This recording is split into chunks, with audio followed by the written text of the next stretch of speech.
This is your girl Yanique Taylor, aka Priestess, hostess of Conversations with the Priestess. Here's a preview of what you may hear on Conversations with the Priestess. We weren't meant for monogamy, let's be honest. Like, we have needs, let's be real. And communicating that, what you want, what you don't want, what sets up. Now this drink is brown, because I learned something. Since I'm older, I can't do brown liquor anymore. Also, I noticed since I started on hormone replacement therapy, HRT, in 2015, me and certain liquors don't match well. I don't know whether... And I recognize that a lot of men love to be dominated by women. And that's because men are seen as these leaders, as this big alpha male dominant being.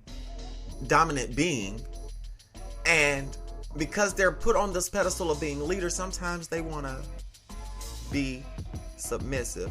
Back when I cosplayed a Butch Queen in South Carolina around 2011, I was on Craigslist. This is when Craigslist was bumping and before they had gotten rid of the personal section. I hope you enjoyed that preview.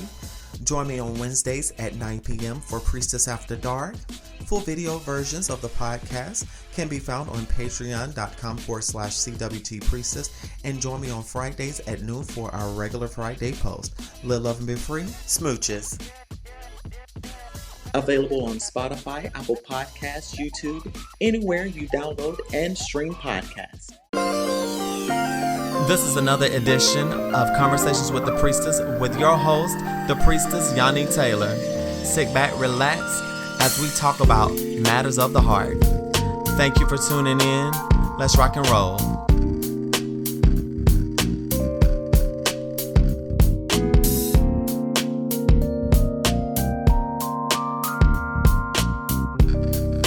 Music 20 by Faisal Productions.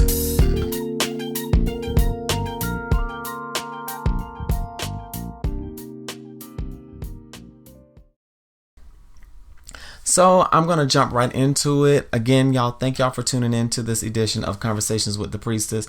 This is going to be a heavy subject. So what I'm going to talk with y'all about.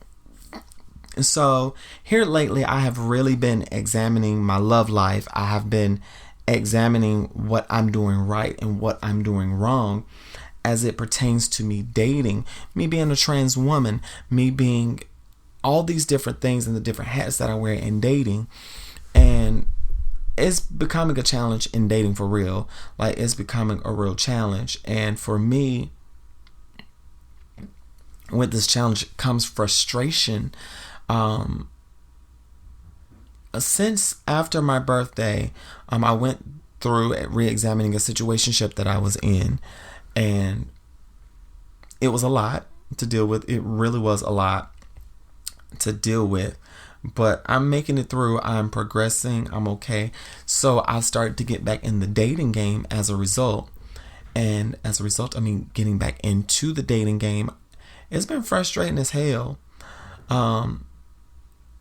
Simply because, I guess because of this quarantine and this pandemic,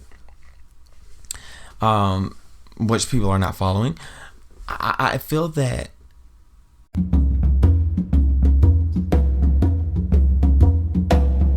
the great visionary leader of India, Mahatma Gandhi, said, "It is health that is real wealth, and not pieces of gold and silver." Listen to the Healthy Grocer radio show on your favorite podcast platform. We know that health is our greatest wealth, and we will be discussing all aspects of natural healing. Explore everything from supplements, superfoods, and healthy lifestyle choices to help conquer stress and boost productivity. Top industry experts and natural health professionals join us for a deep dive into our healing journey. You can find the Healthy Grocer radio show on demand every day, wherever you listen to your favorite podcasts. And remember, health is your greatest wealth.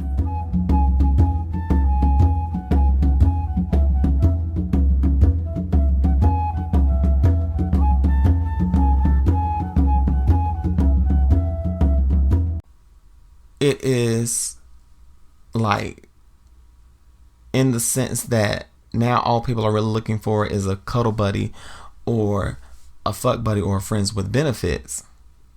And it's like, you it's like, yo, it's like what you want, they don't necessarily want, but everybody wants to just fuck like rabbits. And it's annoying as hell because of the fact that you want more than what someone is willing to provide. And prime example, as I talked about earlier tonight, meeting someone who's genuinely interested, or so they appear, and the fact that they are discreet, they have children, and it's frustrating as hell because of the fact you really want more than just sex. You want more than just a passing fling, and you just want more, and it's like you can't get more. And it always turns into those situations to where every time y'all meet, y'all getting it in, or y'all getting very physical. And me personally, I want something much more than that. I'm 34 years old. I'm not getting any younger. So it's like, I should really just take a break from dating and just enjoy being single.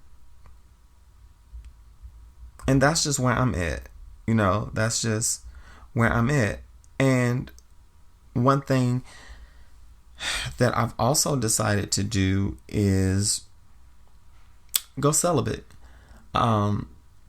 And I know a lot of people are going to be like, oh, you trying to go celibate? Why you going to do that to yourself?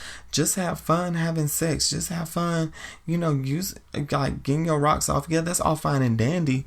But just fucking around gets old. It gets boring. And like, you end up not being into it. You like end up not being interested in sex anymore. Like, you stop being interested in hooking up. And you get to a point to where you really start to evaluate your life. And that's just where I'm at. I have gone celibate before.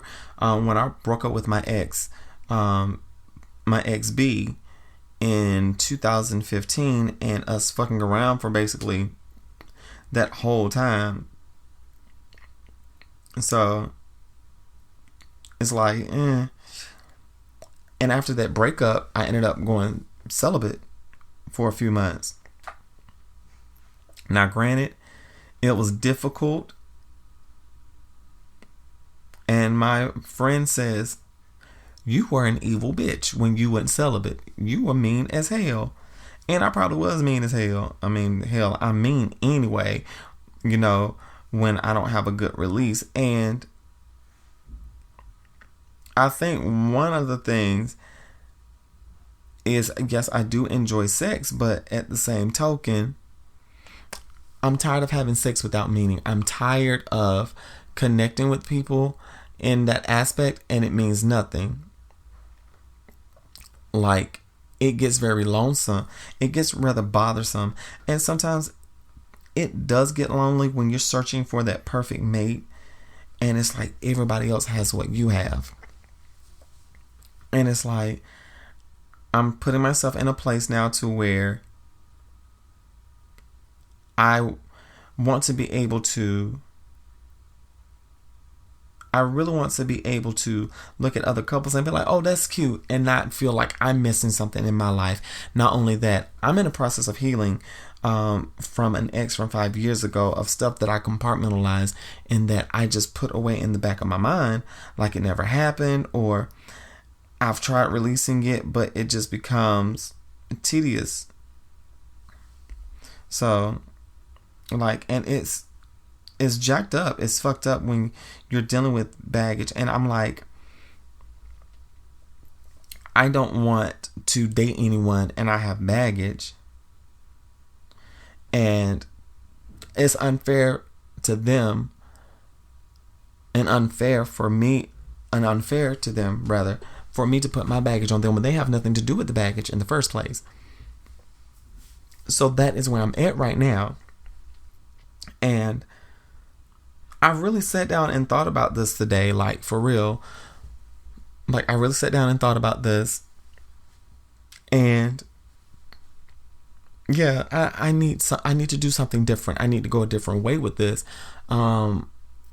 And I don't regret taking a vow of celibacy. I really don't. I actually feel that this vow of celibacy is needed at this time. Like, I really feel like it is needed. And I've learned that like when you go celibate and you're not focused on sex, you can actually focus on other things. Granted, you may have a mood change, you may be mean as hell and evil, but I honestly believe that it's worth it in the end. It's very much worth, taking a break, reevaluating things. Now, don't get me wrong, ain't nothing wrong with sex. Do you? If you don't want to be celibate, that's you. But I'm saying for me, and that's the thing, like I said before, I'm not the type of person that get all deep and spiritual and act like I'm better than everyone else because I'm not having sex. It's not that at all. When you are celibate, there may be a reason. You may want to clean your chakras, or you may want to evaluate your choices. That's up to you.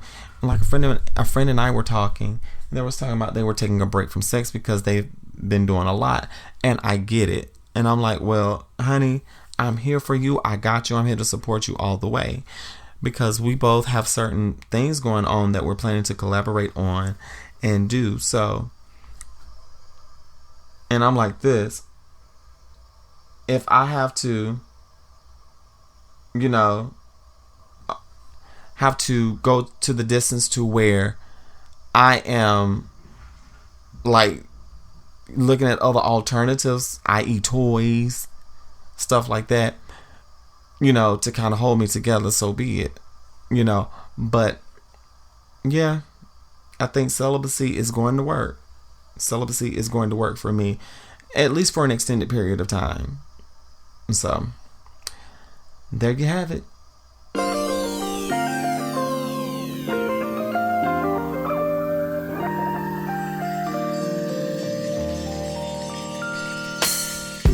Thank you for tuning in to Conversations with the Priestess. Don't forget to check out the Naughty Girl Diaries on Bandcamp. The link is below. It's naughtygurl1.bandcamp.com. Show us some love there. I have bonus material, so y'all live, love, and be free from the Priestess. Smooches.